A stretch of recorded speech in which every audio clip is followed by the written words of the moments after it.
Hello. Good afternoon. Thank you for having me here, and I apologize for the very basic quality of my PowerPoint in advance. I wanted to talk a little bit about the American experience building trust between road users and the government, specifically because the U.S. experience is a relatively unique one in the world.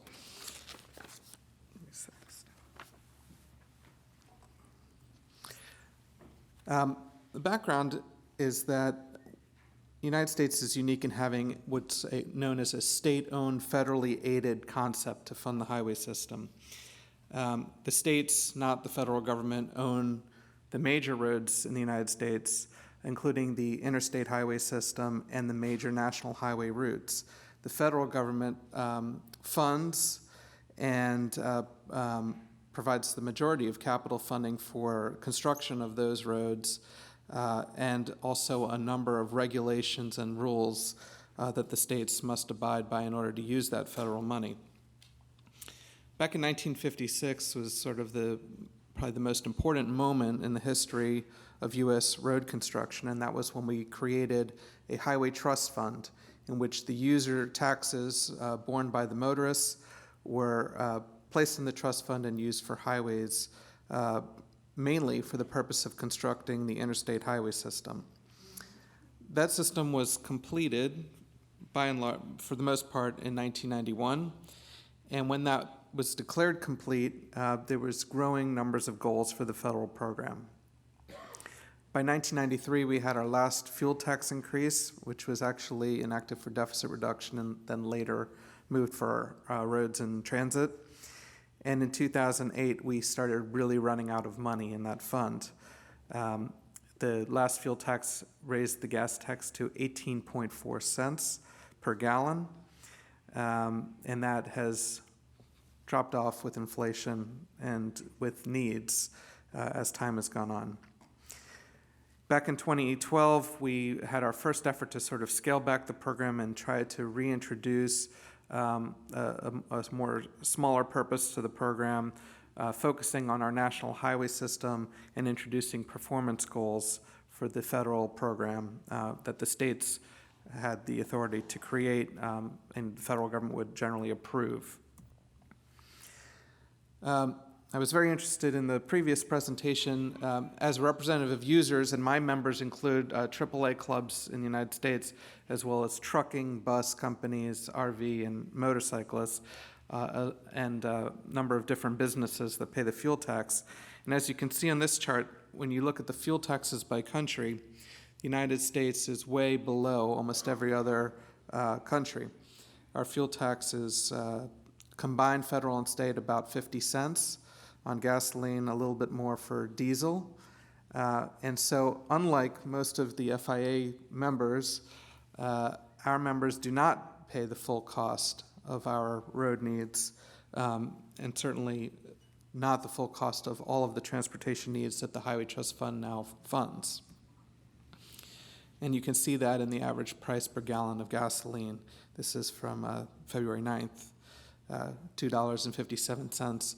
Pretty good for if you're a driver, it may seem, but certainly not enough to pay for the needs of the users. Our dedicated system in the United States has actually served as both a floor and a ceiling for fuel taxes.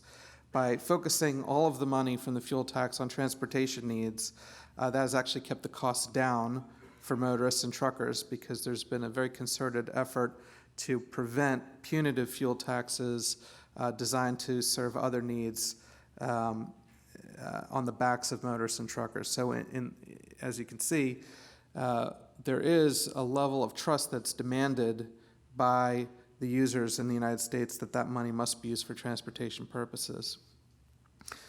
Unfortunately, this system worked quite well for some time, but now despite the fact that we have a dedicated fuel tax that is guaranteed to be spent for highways and transit, our investment in roads is quite low as a percentage of GDP compared to many other countries. So other countries without the dedicated fuel tax are actually spending more on roads than we are as a percentage. And our highways are declining in quality. We were number 1, and now we're around number 20 in the world. So we're also facing a problem with deteriorating infrastructure as our older motorways are now aging and becoming visibly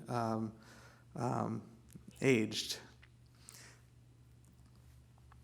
So even though groups like the American Highway Users Alliance and the AAAs and the Chamber of Commerce and the manufacturers are all calling for a gas tax increase, there's still a general anti-tax mood in the United States.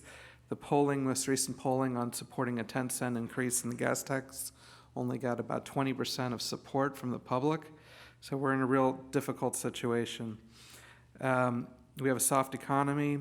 There's a lack of knowledge about the dedication of the fuel tax, which is a communications issue that I know you've already spent a little bit of time talking about. And there's this perception of that, we don't need more money, we just need to spend it better, and that if we just get rid of waste and fraud and abuse, that we'd have plenty. There's definitely a suspicion among voters that more taxes are not going to fix the problem, and there's a perception that there's no clear investment plan. And there's also both disinformation from the right wing that are absolutely opposed to raising funds, and from the left wing that are fine with raising taxes but not for roads, certainly not for cars and roads. So Congress has responded to this distrust in the last highway and transit bill called MAP 21 in 2012, and the focus was reducing the diversion of funds, streamlining reviews, and introducing performance-based concepts in some key areas. One of them is asset management. But this is sort of a first step. First, we improve the policy, and then hopefully the public will see that things are being done better and funding will come later. So while there's all these new requirements and better performance measures, there's no increase in funding and certainly no sustainable revenue to get us past 2015.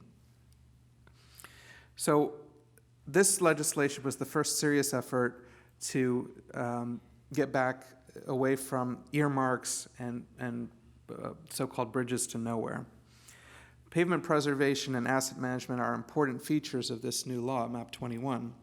And on February 20th, we had our first proposal of rulemaking on asset management. So those who are interested in the American pavement preservation market should be very focused on this asset management rule. And by 2016, states are going to have to submit asset management plans to the federal government. Now, the federal government doesn't approve those plans, but they really just make sure the states do them. So building trust with users.